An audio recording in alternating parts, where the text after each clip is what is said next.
What does the future hold for real estate in Marshfield? Now that we're in the fall market, October of 2023, is it a good time to buy? Is it a good time to sell? Let's dive right in. I'm Craig Power with Power Realty Advisors located in Marshfield, Mass. Here's what I got for you. We'll do a 1-minute history lesson on how we got here, interest rates, all that nonsense, that fun. And then let's get into 3 bullet points, 3 actionable strategies or pieces of advice for today's real estate consumer. We'll wrap up with, is it a good time to buy? Is it a good time to sell? Blah, blah, blah. Let's begin. All right. Everything is in the shadow of the low interest rates of years past. Nationally, it's been reported more than 60% of homeowners have interest rates below 3.99%. Today, interest rates are at 7.5%. So that's a huge disincentive. It's locking up inventory. We have very low inventory, and take my word for it, we are going to have low inventory here in Marshfield for a long, long time. Those COVID-era interest rates might never happen again in my lifetime. And of course, these are especially bad conditions for first-time home buyers who generally have smaller down payments and are mortgaging a higher percentage of their purchase. They haven't benefited from the, call it, equity gains of recent years. Again, this isn't going to change anytime soon. First-time buyers are still just going to get smoked. Home values aren't going down either. They might go down on a temporary basis if rates went to 9, but even at 7, prices have held strong. We'll see about 7.5. If they tick down, prices go back on the rise, especially in a place like Marshfield. It's a highly desirable location. People move here and they stay. That low inventory effect leads to high competition, leads to higher prices. There's an asterisk here. I see the housing market being 2 different markets, right? There's the mass housing market at large. That's what I'm talking about here.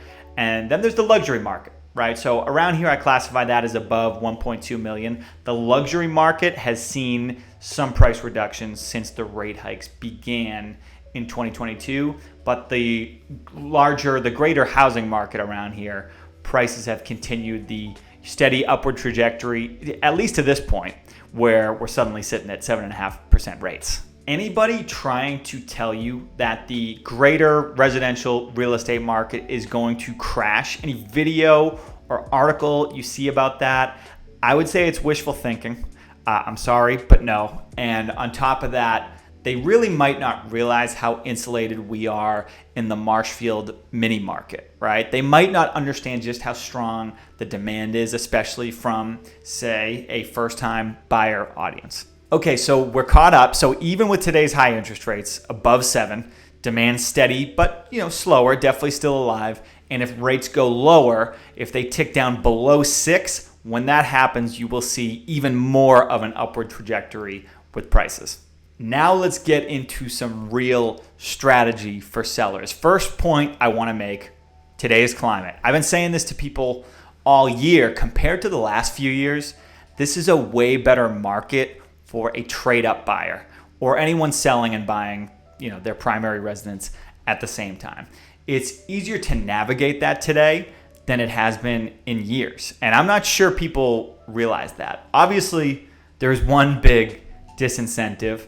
You are losing your 3% interest rate. But the logistics of the 2 transactions together are much simpler today than this time 2-3 years ago, where it was like the Wild West.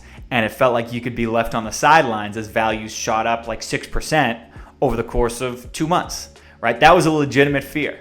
With that, if you yourself were a trade-up buyer, I would recommend you talk to your bank or lender about some creative strategies around this. Look, moving is never that easy, but in speaking to a lender, you may find it can be simpler than you think. It's a good time for me to tell you about mortgage recasting, right? You hear this a lot today.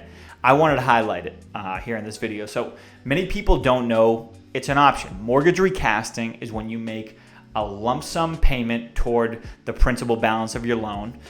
Your interest rate and your term remain the same, but the monthly payment goes down, right? Where we see this is naturally someone buys their new home before selling their current home, and there's some overlap where they own both properties. Once the current home is sold, right, they take the proceeds and they dump it in, they make a lump sum payment. you're dealing with certain minimum standards where you have to have so much equity. I believe it's only conventional loans, et cetera, et cetera. But the moral of the story is, as we've had to become more creative to get deals done, get people moving, you're hearing about lenders are trying to do the same thing. Next strategy, really this is just an answer to a general question. What should I do to my house? So you're thinking about listing, right? You want to get the home ready for sale and you want return on investment, right? If this is where you're at mentally, any dollar you spend, we hope theoretically you'll be getting it back later. So my answer to this today varies depending on price point. On the lower end, if it's something that could affect buyer financing, particularly you'll see a failed septic system every now and then, some type of hazard that will present itself and hurt your marketability, I'd say take care of it. But beyond that, I really stick to the basics. Don't go doing kitchens and bathrooms over just to sell. Please don't. The ROI most likely isn't there. My basic pre-listing playbook would be decluttering, deep cleaning, smells like smoking animals, get rid of them. Focus on curb appeal. So imagine yourself pulling up to the property and then really focusing on the first impressions of a visitor and what rooms will they experience first and last. Prioritize the ones they'll experience first. That's the rundown. I would not go crazy with replacing appliances and cosmetic upgrades. Those dollars spent might not come back at you. On the higher end, it's a little different. I mean, we were just talking about the housing market being two different markets, right? There's that mass housing market, and then there's the luxury market, which is much more experiential, right? It's much more of a matchmaker game. It's a more specific eventual buyer for a property, much more specific audience, and so there's more strategic decisions to be made there. Usually you are working backwards from the standpoint of who's the audience for this house. Is it a family? Is it a single person? Could it be a second home? Could it be an investment? And so on. That's a good segue into my third strategy for a seller, which is not to sell at all. And I think this is a growing market, and it's why our property management business is growing. Holding your property and renting it. It goes back to what we already talked about. You may have a favorable interest rate. You may have fears about selling and stepping out of the market. One of our newest clients, right, for example, got a unique job opportunity in Florida. Loves his home up here. It's beautiful. He's put a lot into it. Wasn't quite ready to walk away. So it's a creative strategy. We're tentatively looking at a 3-year timeline. He already had a potential renter. So we didn't even rent it. It was basically already rented. We manage it. We'll pay his expenses. We'll transfer his money in. And someday he'll be back. The answer for you may be to explore property management. What are your monthly expenses, right? If you are converting your primary residence into an investment property, what does that look like? Let's do it the right way. Factoring in insurance costs, additional expenses. You have this great asset, right? The management can be more flexible than you think. Consider this, is this a strategy that suits you? This is a housing market forecast after all, and the question I'm asked most is it a good time to buy? Is it a good time to sell? Plainly, I think it's almost permanently a good time to buy. I think the best time to buy was yesterday. If we're talking about your primary residence, the right property for your personal situation, if it means you're no longer paying rent, we want you on the home ownership ladder.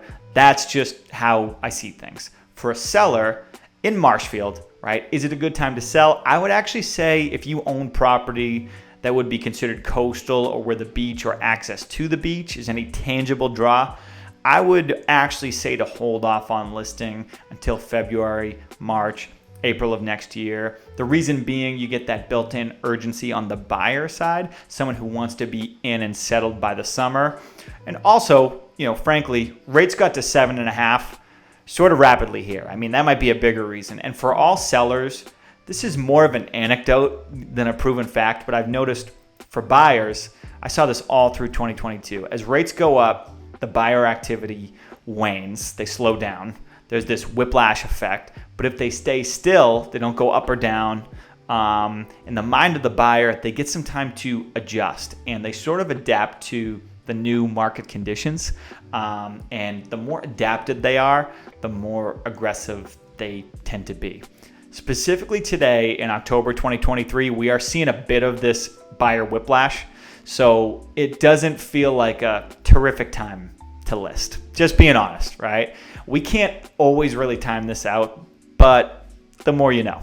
The biggest question for the seller that really doesn't get asked enough is, where are you going to go? Because if we can figure that out, that's when it becomes much more of a marketing punch list to get you the maximum return.